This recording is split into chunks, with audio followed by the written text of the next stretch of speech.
Alamin naman natin ang mga latest updates sa nalalapit na kauna-unahang hosting ng bansa ng isang WTA tournament, the Philippine Women's Open, na magsisimula na sa January 26 hanggang 31 sa Maynila.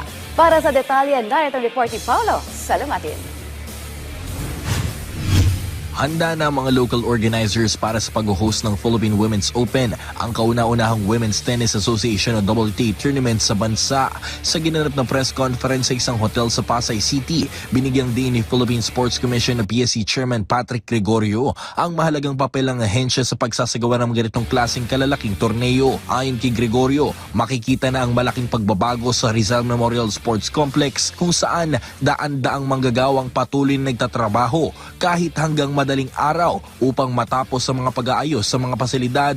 Anya, hindi lang ang PSC ang kasali sa proyekto, kundi pati ang pamahalaang lungsod ng Maynila at ang Department of Public Works and Highways o DPWH na tumulong sa malawakang pag-upgrade ng buong complex.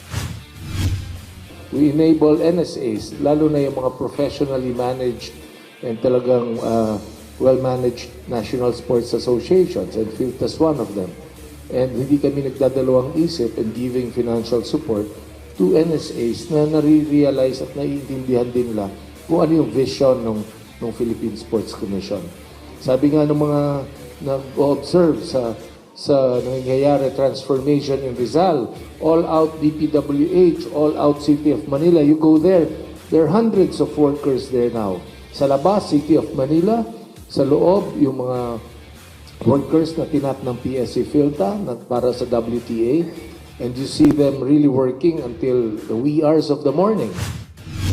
Samantala, ayon kay Philippine Tennis Association of PhilTA Secretary General John Ray Tiangco, malaki ang kanilang tiwala na matatapos ang lahat ng paghahanda sa takdang oras dahil sa matibay na suporta ng PSC. Binigyang halaga rin ni Tiangco na siya ring mayor ng Navotas City at isang dating national tennis player ang kahalagahan ng pag-host ng inaugural Philippine Women's Open para sa pag-unlad ng tennis sa bansa. This is not just a one-time event. This is not just a tournament. This is actually an investment in Philippine tennis.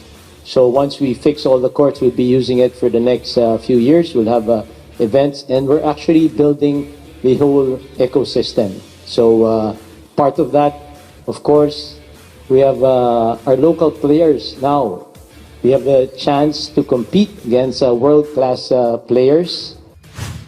Kaugnay naman sa mga tiket, inihayag ni PhilTA Executive Director Tonet Mendoza na nagsimula ng magbenta ng mga tiket para sa palaro. Ang mga qualifying matches mula Enero 24 hanggang 25 ay may libreng seating, habang 200 pesos lamang ang presyo ng tiket. Para naman sa mga main draw matches mula round of 32 hanggang quarterfinals na gaganapin mula Enero 26 hanggang 29, ang presyo ng tiket ay papatak ng 1,000 piso na may free seating din. Samantala, ang mga tiket para sa single semifinals at double semifinals sa January 30 ay nagkakahalaga ng 1,500 pesos para sa standard pass at 2,000 pesos naman para sa premium pass. Ganito rin ang presyo ng mga tiket para sa championship match sa huling araw ng palaro sa January 31. Paolo Salamatin para sa Atletang Pilipino, para sa Bagong Pilipinas.